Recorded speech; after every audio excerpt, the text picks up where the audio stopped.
நண்பர்களுக்கு வணக்கம். Jose Charles Martin மறுபடியும் வந்து பாண்டிச்சேரியை கலக்கி கொண்டிருக்கும் இந்த நபர் யார்? இவர் எதற்கு பாண்டிச்சேரியை தேர்வு செய்தார்? இவர் பாண்டிச்சேரியில் செய்து கொண்டிருக்கும் மிக முக்கியமான சம்பவங்கள் என்ன? அரசியல் திருப்புமுனைகள் இவரால் நிகழ்ந்தவை என்ன? அரசியலில் இவர் எந்த அளவுக்கு பாண்டிச்சேரியில் மிக முக்கிய ஒரு ஒரு பங்காற்றி வருகிறார் என்பதை பற்றி இன்று விரிவாக அலசிவிடுவோம். என்னன்னா, ஜோஸ் சார்ல்ஸ் மார்ட்டின் வந்து பாண்டிச்சேரியில் பிறக்கல. இதையே ஒரு மிகப்பெரிய குற்றச்சாட்டாக பாண்டிச்சேரியினுடைய எதிர்க்கட்சிகள், குறிப்பாக முன்னாள் முதலமைச்சர் நாராயணசாமியிலிருந்து டிஎம்கேவினுடைய தலைவர் சிவா அவர்கள் வரை எல்லாரும் இதே குற்றச்சாட்டை, பாண்டிச்சேரியில் பிறக்காத ஒரு நபரை வந்து நாம் ஏன் பாண்டிச்சேரியில் வளர்த்து விட வேண்டும்? பாண்டிச்சேரியில் கொஞ்ச நாள் இருந்துவிட்டு பாண்டிச்சேரியினுடைய பதவி சுகத்தை அடைவதற்காக ஜோஸ் சார்ல்ஸ் மார்ட்டின் அவர்கள் வருகிறார். நீங்கள் பதவியை கொடுக்கும் பட்சத்தில் அவர் வந்து மக்களை வந்து உதாசீனப்படுத்திட்டு போயிடுவார் அப்படின்றாங்க. அதற்கு மிகவும் நிதானமாக, மிகவும் பொறுமையுடன் ஜேசிஎம் அவர்கள் கூறிய பதில் என்னவென்றால், பெண்கள் புயல் வரும் பொழுது இங்கு நான் வந்து நிவாரண நிதி அளிப்பதற்காக வந்திருக்கிறேன். ஏன்னா நான் வந்து இன்னைக்கு பல கோடிகளை கொண்ட ஐயா சாண்டியாகோ மார்ட்டின் அவர்களுடைய மகன் ஜோஸ் சார்ல்ஸ் மார்ட்டின் அவர்கள் மக்கள் நலப்பணியை செய்ய வேண்டிய அவசியமே அவருக்கு கிடையாது. அவர் நினைத்தால் வந்து குரூஸிலோ எங்கேயோ போயிட்டு தீவுகளை வாங்கி கொண்டு அங்கு வாழ்ந்து விடலாம். ஆனால் ஒரு பெண்கள் புயல் பாதிக்கப்பட்ட இந்த மக்களை சந்திக்க வந்த பொழுது இந்த பாண்டிச்சேரியின் நிலை, தமிழ்நாட்டினுடைய ஒரு மிக முக்கிய இடத்தில் இருக்கும் இந்த பாண்டிச்சேரியின் நிலை மிக மோசமாக இருப்பதை நான் பார்த்தேன். அதை என்னால் தாங்க முடியவில்லை. இந்த பாண்டிச்சேரியை எப்படியாவது, அதாவது சிங்கப்பூரை போன்றோ, ஹாங்காங்கை போன்றோ, துபாயை போன்றோ மாற்றுவதற்கான எல்லா அம்சமும் இருந்தும் இந்த பாண்டிச்சேரி ஏன் இப்படி, அதாவது இந்த பொலிட்டிக்கல் சிண்டிகேட் இவ்வளவு மோசமாக இந்த பாண்டிச்சேரியை வச்சிருக்காங்கன்றது எனக்கு ரொம்ப ரொம்ப கஷ்டமா இருந்து என்னுடைய மனதை ஆழமாக புண்படுத்தியது. அதனால இந்த பாண்டிச்சேரி மக்களையும், இந்த பாண்டிச்சேரி என்ற நகரத்தையும் உலகத்தரம் வாய்ந்த நகரமாக நான் மாற்றாமல் ஓய மாட்டேன் என்ற அந்த சபதத்தை ஜேசிஎம் அவர்கள் அன்று எடுக்கிறார். பெண்கள் புயல் ஒரு ஒரு ஒரு நலத்திட்ட உதவிக்காக போனவர் இன்னைக்கு பாண்டிச்சேரியின் நிலைமையை பார்த்து கிட்டத்தட்ட கண்ணீர் வடிக்காத குறை அந்த பாண்டிச்சேரி மக்களுக்கு எப்படியாவது ஒரு நல்ல விஷயத்தை நம்ம செஞ்சே ஆகணும்னு நினைக்கிறாரு. சொல்றவர் மட்டும் இல்லை, சும்மா எல்லாரும் சொல்லலாம், அதே மாதிரி இவரும் சொல்றாரு அப்படின்னு நம்ம எடுத்துக்க முடியாது. ஒண்ணும் இல்லை. அதாவது சிங்கப்பூரே கிட்டத்தட்ட அன்றைய சிங்கப்பூர் நமக்கு தெரியும். லீ குவான் யூ அவர்கள் முன்னால் இருந்த சிங்கப்பூர் என்ன, அவர் வந்ததுக்கு அப்புறம் இருந்த சிங்கப்பூர் என்னன்றது நமக்கு தெரியும். அப்படியான ஒரு சிங்கப்பூரினுடைய இவ்வளவு பெரிய மாற்றத்துக்கு உறுதுணையாக இருந்த சிங்கப்பூரினுடைய சிபிஜி கார்பரேஷன் கிட்டத்தட்ட 188 ஆண்டுகள் பழமையான ஒரு நிறுவனம். அது அந்த நிறுவனத்துக்கு கூட, அந்த நிறுவனம் என்னன்னா, அது வந்து இன்ஃப்ராஸ்ட்ரக்சர் கட்டமைப்பு, அதாவது நகரங்களை நிர்மாணிக்கிறது, பெரிய பெரிய அதாவது ஏரியாக்களை, ஜோன்ஸை உருவாக்குறது, எக்கனாமிக் ஜோன்ஸ், அதே நேரத்தில் வந்து மக்கள் வாழக்கூடிய பகுதி, கமர்ஷியல் ஜோன்ஸ், இதெல்லாம் வந்து நிர்மாணிக்கிறது அந்த கம்பெனியோட வேலை. இன்றைய சிங்கப்பூர் வந்து சிங்கப்பூர் ஆக்கினதே அந்த கம்பெனி தான், சிபிஜி கார்பரேஷன் சொல்லிட்டு 188 ஆண்டு பழமையான அந்த ஒரு கார்பரேஷன். அது அவங்களை அழைத்து கொண்டு இந்த பாண்டிச்சேரியை முழுவதுமாக ஒரு ஒரு பார்வையிட வைத்து இந்த பாண்டிச்சேரிக்கான ஒரு திட்ட வரைவை ரெடி பண்ணித்தாங்கன்னு பல கோடிகள் செலவழிச்சிருக்காரு. பல கோடி செலவழிச்சு இந்த பாண்டிச்சேரி கிட்டத்தட்ட இந்தியாவினுடைய மிக முக்கிய நகரமாக, எப்படி வந்து ஒரு அமெரிக்காவில் வந்து ஒரு லாஸ் ஏஞ்சலஸோ, ஒரு அமெரிக்காவினுடைய ஃப்ளாரிடா மாகாணமோ, அதே மாதிரி அமெரிக்காவில் எப்படி ஒரு கலிஃபோர்னியாவோ, இந்த மாதிரி ஒரு மிக முக்கியமான அமெரிக்கன் சிட்டிஸ் மாதிரி இந்தியாவினுடைய ஒரு மிக முக்கிய சிட்டியில் ஒன்றா பாண்டிச்சேரி வரணும். அதற்கான திட்ட வரைவு எனக்கு வேணும் அப்படின்னு சொல்லி பல கோடிகளை தன்னுடைய சொந்த பணத்தை, அதாவது உழைச்சி சம்பாதித்து தன்னுடைய சொந்த பணத்தை கொடுத்து நீங்கள் உருவாக்குங்கன்னு சொல்லி கிட்டத்தட்ட உருவாக்கியிருக்காரு. அந்த திட்ட வரைவு ரெடியாக இருக்கு என்று நீங்கள் ஜோஸ் சார்ல்ஸ் மார்ட்டின் அவர்கள் முதலமைச்சர் நாற்காலியில் அமர்வீர்களோ அன்று அந்த முதல் நாளே அந்த திட்ட வரைவு வந்து அந்த திட்ட வரைவு திட்டமாக மாற்றப்பட்டு பாண்டிச்சேரி அவர் கூறியதை போல் சிங்கப்பூராக மாறும் என்பதில் இந்த மாற்றுக்கிறது. ஏன்னா பல பேர் வந்து சிங்கப்பூரா மாற்றுவோம்னு சொல்றது வழக்கம். ஆனா அதுக்கு யார்கிட்ட திட்டம் இருக்கு? இந்த மனிதர் வந்து சொல்வதை சொல்லில் மட்டும் செய்யாமல், சொல்லல செயல்தான் பிரதானம் என்பதை கருத்தில் கொண்டு அதை செயலாக ஒரு வரைவாக ரெடியா வச்சிருக்கார் கையில. இன்னைக்கு பாண்டிச்சேரி என்ன பண்ணணும்னு அவருக்கு தெரியும். என்ன மக்கள் அவர் கையில், அவர் காமராஜ் நகர்ல எம்எல்ஏக்காக அந்த ஒரு கேண்டிடேட்டா நிற்கும் பொழுது அவருக்கும் அவரை சார்ந்த ஏறக்குறைய அந்த 30 தொகுதியில் போட்டியிடக்கூடிய அனைத்து வேட்பாளரையும் நீங்க வந்து அறுதிப்பெரும்பான்மையுடன் வெற்றி பெற வைத்தீர்கள். ஆனால் எல்ஜேகே வந்து, அதாவது லட்சிய ஜனநாயக கட்சி வந்து ஆட்சியை பிடிக்கும் பட்சத்துல அவரு அதை செய்து காட்டுவார் என்பதில் எந்த மாற்று கருத்தும் இல்லை. இதுல பாத்தீங்க அப்படின்னா, சரி, அவர் வந்து இதை ஃபுல்லாக எல்லாமே வந்து கசினோவா, அவர் லாட்ரி விற்றவர் தானே, லாட்ரி விற்றவரோட மகன் தானே, எல்லாம் வந்து லாட்ரி விற்பார், கேசினோ நிறைய திறந்து தேவையில்லாத வேலைகள்லாம் பண்ண போறாரு, வைக்க போறாருன்னு இல்லாத இந்த வாய்க்கு வந்ததை பேசுவானுங்கல்ல, அவனுக்கு தான் வாய் இருக்குன்னு கண்டதை பேச வேண்டியது. அது மாதிரி நல்லது செய்கிற ஒரு மனுஷனை எப்படிலாம் காயப்படுத்தணும்னு கண்ட வகையில் காயப்படுத்திட்டு இருக்காங்க தெரியுமா? பொறுமையா பதில் சொல்றாரு. அதாவது நிதானம், இவ்வளவு பெரிய பணக்காரருடைய மகன்ற அந்த எந்த தோரணையும் பாங்கும் பகட்டும் இல்லாம பொறுமையா பதில் சொல்றாரு. என்னன்னா, ஐயா 1 கோடி பேருக்கு மேல, குறைந்தபட்சம் 1 கோடி பேர் மேல இருக்கக்கூடிய ஒரு நகரத்தில் தான் அதாவது லாட்டரியோ கேசினோவோ நடத்த முடியும். சும்மா ஒரு 16 லட்சம் 20 லட்சம் கூட இல்லாத ஒரு மாநிலத்துல நீ லாட்டரி நடத்து, நீ இது நடத்து அப்படின்னா பெருசா வருமானம் வராது. ஐயா நாங்க லாட்டரி வித்தவங்க இல்லைங்கள. ஆனா அதுக்குன்னு ஒரு சில வரைமுறை இருக்கு. அதை தொழிலா பார்க்கணும் அப்படின்னா, ஏன்னா நான் பல தொழில் பண்ணவன். ஒரு சாண்டியாகோ மார்ட்டினுடைய மகன் நான் ஜோஸ் சார்ல்ஸ் மார்ட்டின் இன்று பல தொழிலை நிர்மாணித்துக் கொண்டிருக்கிறேன். ஒரு தொழிலை ஒரு ஆண்டர்பிரனர் ஆங்கிள் நான் பார்த்தேன் அப்படின்னா, ஜோஸ் சார்ல்ஸ் மார்ட்டின் சொல்றாரு, ஒரு ஆண்டர்பிரனர் ஆங்கிள் நான் பார்த்தேன் அப்படின்னா, ஒரு 16 லட்சம் 20 லட்சம் 16லேருந்து 20 லட்சம் வாழ்ந்து கொண்டு இருக்கக்கூடிய இந்த ஒரு மாநிலத்தில் நீங்க அவ்வளவு ஈஸியா ஒரு லாட்டரியை வித்து நீங்க பெருசா கோடி கோடியா லட்சம் லட்சமா சம்பாதிச்சிட முடியாது, நடத்தவே முடியாது. ரெண்டாவது கேசினோஸ்லாம் நடத்தணும் வைக்கணும் அப்படின்னா, எனக்கு இருக்கிற சொத்துக்கு நான் துபாயிலே போய் நடத்தணும், எதுக்கு இங்க நடத்தணும்?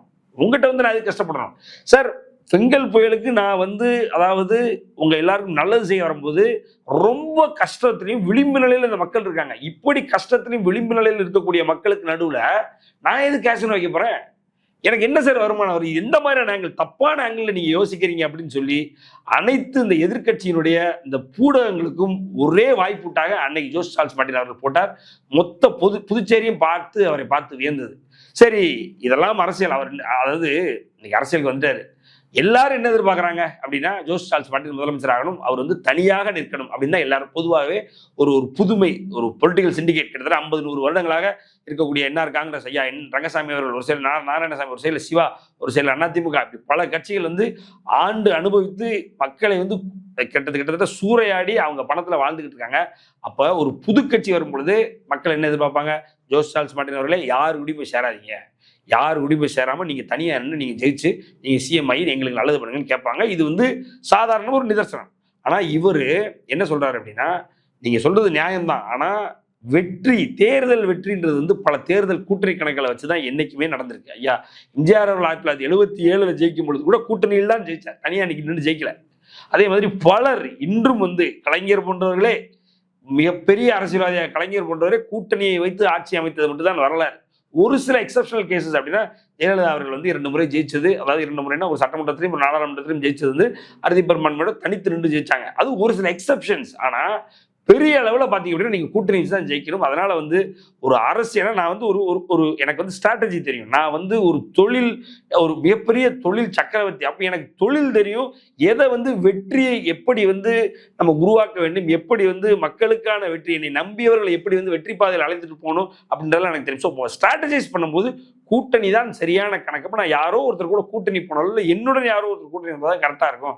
அதனால நான் தனித்து நிக்கணும்ன்றது வேண்டாம். நான் ஏதோ ஒரு கூட்டணியில போறேன், அதன் மூலியமாக அந்த கூட்டணி கட்சியும் கம்ப்ளீட்டா ஒரு கண்ட்ரோல்ல வச்சுக்கிட்டு அவங்களும் எந்த வகையிலும் தவறு செய்யாமல், நானும் எந்த ஒரு தவறு செய்யாமல் எங்களுடைய ஆட்சி நடக்கும். நான் ஒரு துணை முதல்வராகவோ இல்லை வேற ஏதாவது ஒரு பொறுப்புல வெளியில இருந்து கூட நான் இதெல்லாம் கவனிக்கிறேன் அப்படின்ற மாதிரி அவர் தெளிவா சொல்றாரு. இந்த ஒரு அரசியல் தெளிவு புதுச்சேரி மக்களுக்கு மிகவும் பிடித்திருக்கிறது.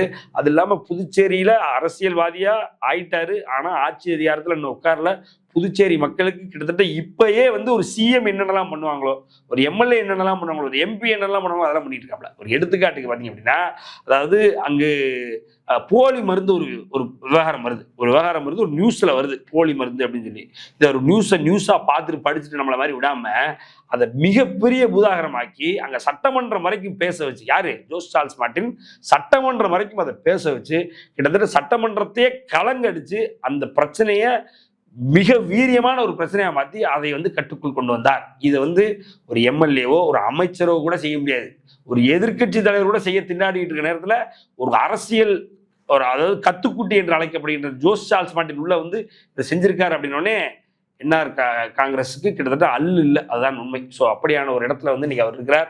ஸோ அதெல்லாம் நடந்துகிட்டு இருக்கு. அதே மாதிரி பார்த்தீங்க அப்படின்னா மீனவர்கள் பிரச்சனைலாம் பார்த்தீங்கன்னா முரட்டுத்தனமான ஒரு வேலையை பார்த்துருக்காரு. என்னடா இப்படி வேலையை பார்த்துட்டேன் அப்படின்ற மாதிரி எதிர்கட்சிக்காரெல்லாம் நீ ஜோஸ் சார்ல்ஸ் மார்ட்டினை பார்த்தா மிரள்றான்.